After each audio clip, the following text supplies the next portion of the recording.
Hi, William Jackson here with Skillful Means, and I'd like to share with you a story about meeting Thich Nhat, who's a well-known Zen master, one of my teachers, and I really think of him as a teacher and his whole Sangha as a teacher as well. I was visiting him in his hut in Plum Village, myself and a couple other monks and nuns at the time. And as we entered his hut, he was writing in his journal, and it was on this big wooden table. And as he was writing, he paused for a moment as he heard us come in. And then he took his pencil and he placed it in the pencil holder. And then he closed his journal. And then he opened a drawer. And he took his journal, and placed it in the drawer, and closed it.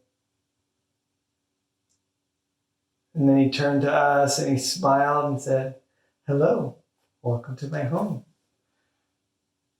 And it was such a beautiful moment. It was such a teaching. In true Zen master form, he had taught us a lesson, a very profound lesson, without really saying anything. He had applied a mindful way of being to so many activities.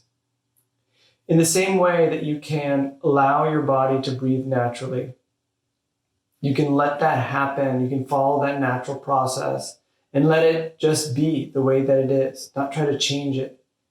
In the same way, in a deeper sense of the meditation practice, it's about accepting the world the way it is. It's about accepting yourself, relationships, not trying to change anything, but to understand it, to see it clearly. And he had done that with so many activities, and he had really embodied the mindfulness practice in the way that he wrote, in the way he moved, in the way that he greeted somebody. It was all cultivating this state of contentment. And when you really allow yourself to breathe naturally, you find homeostasis. You find contentment. You allow yourself to be the way that you are in that moment.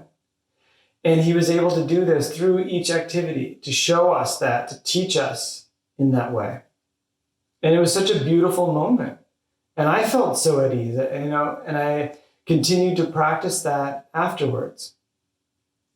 So this is the challenge for you over this next week, is how do you bring that practice that you started with samatha meditation, with the anapanasati, mindfulness of the in and out breath, focused attention, calm abiding, whatever you want to call it, where you have begun to let your body breathe naturally and pay attention to that over a long period of time. You sustain that mindful state of mind. How can you bring that into your day-to-day with this sort of finding a natural pace? And you can find a natural pace with walking, doing it in a way that feels good. And a lot of times that requires a sustained attention. Or with eating. How do you not get caught up in your thoughts and conversation, whatever it is, and just allow yourself to eat in a way that feels nice, that feels at ease, that breathes contentment.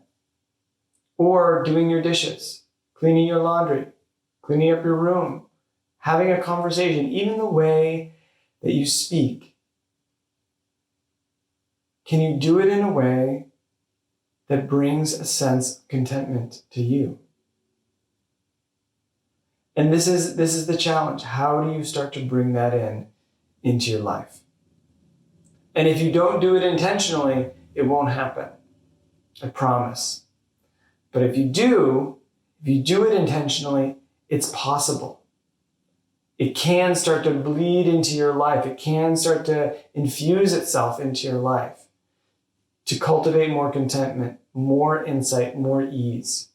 Right? And that insight comes from understanding when an action that you're doing is not bringing you contentment, ease, understanding. So good luck with this over the next week. It's possible. It's possible to start to bring that into your life and to change your habits. The habits are strong, but they're possible to change. And if you have any questions, shoot me an email. If you want to meet with me individually, shoot me an email. I'm happy to make time. So good luck, and I'll see you soon.